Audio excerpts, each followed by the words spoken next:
Hôm nay mình sẽ được học hai món nha mấy anh chị nha. Món đầu tiên là mình sẽ học cái món hot nhất hiện nay, đó là cà phê bọt biển, hay còn gọi là cà phê sủi bọt, rất là ngon nha. Rồi món thứ hai là mình sẽ được học một cái món nữa là món cà phê sữa dừa. Đảm bảo hai món này á là kể cả những người mà không biết uống cà phê nha thì cũng uống được và cảm thấy rất là ngon. Tại vì nó rất là dễ uống, và bằng cách pha chế thế này á, thì nó làm cái ly cà phê của mình á đặc biệt hơn rất nhiều. Bình thường cà phê là đã ngon rồi, đã ngon đối với những người mà ghiền cà phê rồi, nhưng mà ngày hôm nay chúng ta có thêm hai công thức khác để mà mình thay đổi cái công thức chút xíu, nhưng mà làm cho cái cà phê của mình ngon hơn, hấp dẫn hơn ha. Bởi vì thường á, cà phê của mình thì nó thơm, ai cũng thích cái mùi thơm của cà phê hết, đảm bảo luôn. Mùi thơm của cà phê thì ai cũng thích hết, nhưng mà có những người ta không uống được đắng á, thì người ta lại không uống được các món cà phê thường như là cà phê sữa hay là món cà phê đá. Còn ngày hôm nay là mình học cà phê bọt biển cũng như là cà phê sữa dừa, thì nó dành cho những người mà yêu mến cà phê là không nói rồi nha, mà ngoài ra những người trước giờ là mình thích cái mùi thơm cà phê nhưng vì nó đắng đó mình không uống được, thì ngày hôm nay chúng ta sẽ dung hòa cái công thức cà phê để mà vừa thơm ngon mà vừa dễ uống ha. Mình có thể bán rộng rãi luôn, sinh viên cũng uống được, học sinh cũng uống được luôn nha mấy anh chị nha.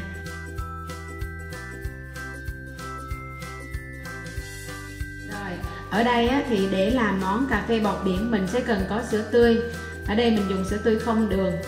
Để cho giá vốn nó thấp thì chúng ta dùng sữa tươi Vinamilk.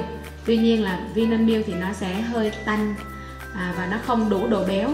Thành ra là Nhi dùng thêm cái kem béo thực vật Greek này nè, để nó có mùi thơm vani, nó sẽ khử bớt cái mùi tanh của sữa. Đồng thời cái kem này có độ béo, nó sẽ làm cho cái sữa tươi của mình béo lên. Như vậy thì dùng kem béo Greek này là bí kíp để mà chúng ta làm cho sữa tươi Vinamilk bớt tanh và tăng độ béo nha, để làm cái món này cho ngon. Rồi tiếp theo là chúng ta cần đó là cà phê. Cà phê thì tạm thời là mình sẽ dùng cái cà phê vị truyền thống của Highland, nhưng mà sắp tới là Nhi đang nghiên cứu thêm một loại cà phê nữa ngon tương đương cái cà phê này nha, ngon tương đương cái cà phê truyền thống của Highland nhưng mà giá nó thấp hơn, để mà anh chị có cái giá vốn nó tốt hơn nha. Là cà phê mới mà Nhi đang nghiên cứu, Nhi đang test thử đó, là cà phê lộc Pháp. Sắp sửa đây thôi, khoảng 1 đến 2 tuần nữa là sẽ có cái cà phê đó luôn. Giá thì đảm bảo là rẻ hơn rất là nhiều, nhưng mà chất lượng thì tương đương, để cho mình tạm thời nếu mình muốn test món thì mình cứ mua cà phê này về làm trước ha.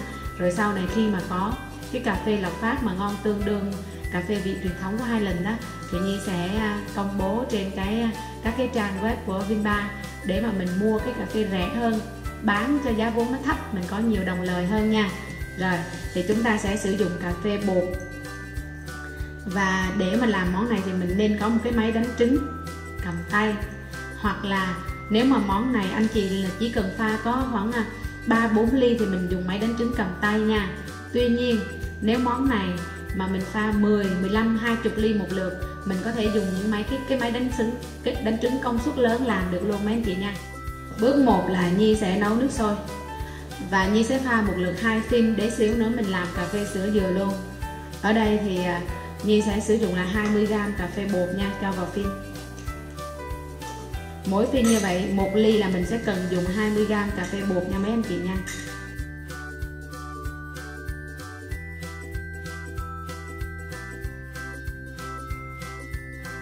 Đó, mình sẽ để mỗi ly là mình dùng 20g cà phê bột nha. Rồi sau đó mình nấu nước sôi 100 độ C lên nha. Rồi tiếp theo là mình sẽ pha nước sôi vào. Pha nước sôi thì mấy anh chị lưu ý là chia làm 2 đợt pha nha. Đợt đầu tiên là mình sẽ rót khoảng 3 đến 40ml.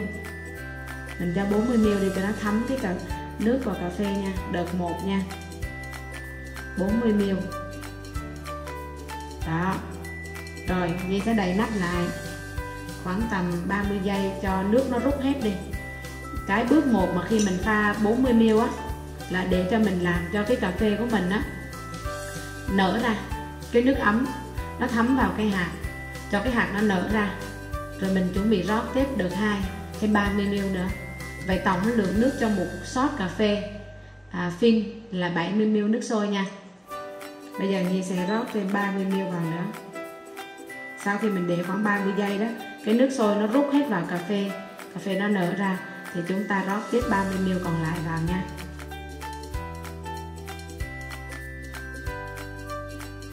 Hello, xin chào tất cả mọi người. Nếu như anh chị đang xem video và thấy video này là hữu ích thì hãy nhấn like và comment câu hỏi bên dưới để được giải đáp. Đừng quên đăng ký kênh YouTube và nhấn chuông thông báo để được học mỗi tuần một công thức tự nhiên nha. Chúc mấy anh chị mình sẽ học được nhiều điều hữu ích, ứng dụng vào công việc hiệu quả. Cảm ơn mọi người. Rồi mình đang pha cà phê đen gần xong rồi, nó gần đạt yêu cầu rồi mấy anh chị nha, xong rồi nè. Bây giờ việc tiếp theo là mình sẽ đánh cho cái phần cà phê đen của mình nó sủi bọt lên, quá thơm. Đây mình sẽ sử dụng một chiếc chai như thế này ha. Với cái máy này thì mình có thể đánh cả 2 ly luôn rồi. Không, cái ly kia không đánh, xin lỗi. Mình sẽ đánh, mình sẽ cho thêm đường. Lưu ý là mình cho đường cát để làm chi?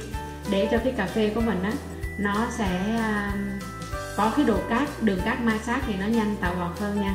Rồi mình cho cà phê của mình nguội một chút xíu rồi hẳn đánh nha, chứ nóng quá nó tan đường hết.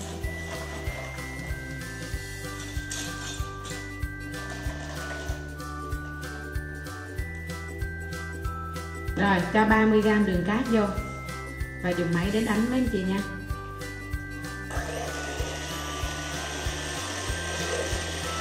Mình sẽ đánh đâu đó từ khoảng 3 cho tới 4 phút nó mới bong lên mấy anh chị nha. Nó phải bong và rất là đặc vào mình luôn nó mới được.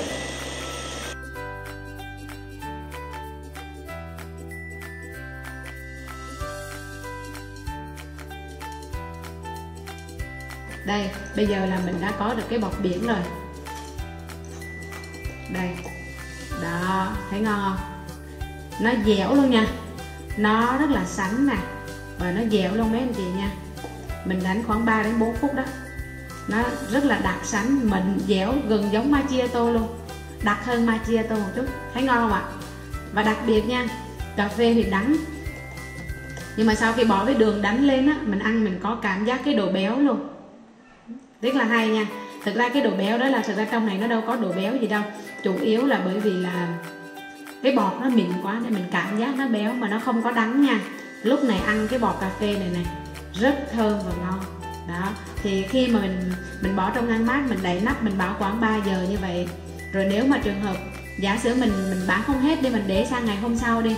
Mình để sang ngày hôm sau á thì cái bọt của mình nó không còn được xốp mịn nữa. Thì lúc đó là mình làm gì? Mình dùng máy, mình đánh lại thì vẫn dùng được bình thường nha. Miễn sao cà phê chưa hư thôi.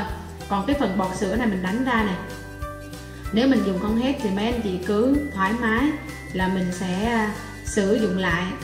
Nếu mà thấy bọt còn ngon thì dùng lại luôn. Còn bọt đã bị xẹt xuống và chảy ra nước cà phê thì chúng ta dùng máy đánh lên một lần nữa cho nó bong thành bọt xốp thì mình lại dùng được, chứ không phải bỏ đi nha. Rất là thuận tiện. Bây giờ ra món thì Nhi sẽ làm như sau. Mình sẽ dùng sữa tươi không đường cho cái món trà sữa bọt biển. Sữa tươi không đường mấy anh chị mình sẽ dùng 150ml sữa tươi không đường nha. Ly này là làm ly 500 luôn mấy anh chị nha. Cà phê mà uống ly 500 là ly lớn rồi đó. Rồi để mà cho nó có cả Vinamilk thì nó rẻ nè, nhưng mà nó hơi tanh một chút và nó ít béo thì mình thêm 10ml kem béo vô. Đó, 10ml kem béo rít lùng vô vào sữa nha, khuấy đều lên.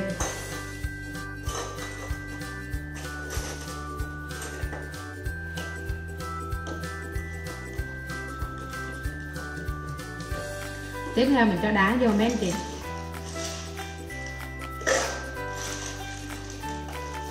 Mình cho đá vô rồi mình đổ sữa vô. Đây, cái lượng đá với sữa của mình thì nó chỉ chiếm khoảng 2/3 ly thôi. Tại vì cái phần bọt biển này nó cũng nhiều nha. Mình cho hết cái phần bọt biển này vô mới ngon mấy anh chị nha. Còn mình cho ít quá thì cũng không có ngon nữa. Mình sẽ cho hết cái phần bọt biển mà mình đã làm với là 35ml cà phê đen cộng với 30g đường cát nha. Cho hết vào ly. Cái phần sữa tươi và cà phê á, thì mình chỉ cho đâu đó là khoảng 2/3 ly ra. Cái phần sữa tươi và đá chứ. Phần sữa tươi và đá thì cho tới 2/3 ly, còn lại là đổ bọt biển lên. Đá rất là ít thôi ha. Ngon lắm. Đó. Và cái món này á, để Nhi sẽ khuyên cho mình cách uống đúng cái món này nha. Món này phải uống đúng mới ngon. Bình thường mọi người á khuấy lên uống không có gì là ngon hết, mình không cảm nhận được cái bọt biển của mình. Mà cách uống đúng là mình phải dập nắp ly, rạch miệng ly để uống, thì lúc đó mình sẽ uống được cái sữa đẩy lên đi theo cái bọt biển, và mình cảm nhận được cái độ béo, độ thơm của bọt biển luôn, cùng với cái sự béo béo mát mát của cái phần sữa tươi không đường dưới này thì rất là ngon nha. Rồi bây giờ mình sẽ uống trực tiếp thì mới ngon, còn cái cách mà uống mà khuấy lên là vô cùng sai lầm nha. Đừng có khuấy ly này lên, ly này là phải để 2 lớp và bắt đầu uống nha. Để em lắc nhẹ một chút xíu thôi rồi bắt đầu uống.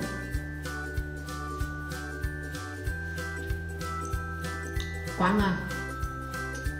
Em thì rất là ít uống cà phê, nhưng mà ly này quá ngon. Nè, uống một cái, ở dưới này sữa tươi của mình nó có đá đó, nó mát béo mà không tanh, bởi vì mình đã dùng cái vani để khử tanh rồi, cái kem béo mà có hương vani khử tanh rồi. Cà phê ngọt nhẹ nhàng, thơm mùi cà phê, và đặc biệt là cái bọt biển á, nó hơi béo, rất là ngon nha. Làm miếng nữa.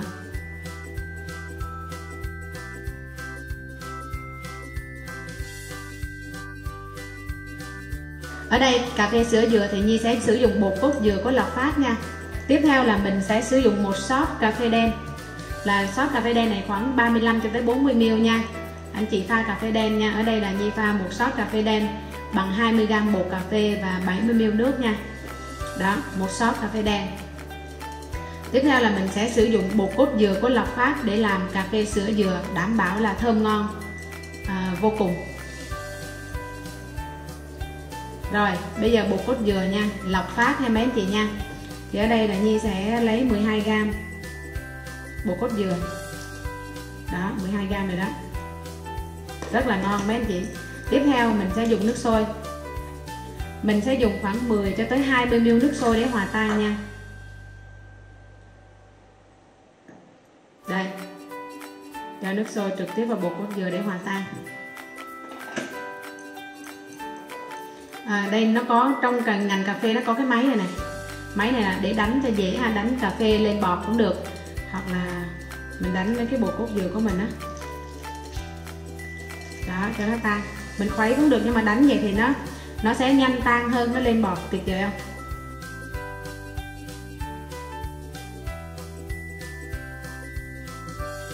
Bột cốt dừa của mình nó đã tan ra rồi nha. Tiếp theo, cái nguyên liệu tiếp theo mình cần đó chính là sữa đặc nha. Mình sẽ sử dụng 20g sữa đặc nha. Cái món cà phê sữa dừa này là mình có trong này Nhi đã có 12g bột cốt dừa, 10ml nước sôi, hoặc là 10 đến 20 cũng được, để khuấy tan cái phần bột cốt dừa của mình ra là mình được nước cốt dừa rồi. Bây giờ mình cho sữa đặc 20g vào. Đó, sữa đặc 20g vào nha. Khuấy đều lên. Mình sẽ khuấy đều cái phần sữa đặc với sữa dừa lên. Đó là sẽ rất là ngon rồi đó.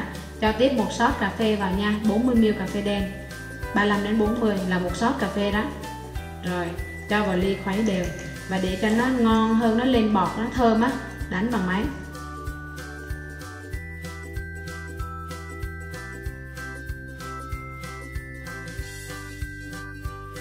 Rồi đó, sau khi đánh xong, khuấy xong, cho đá vô.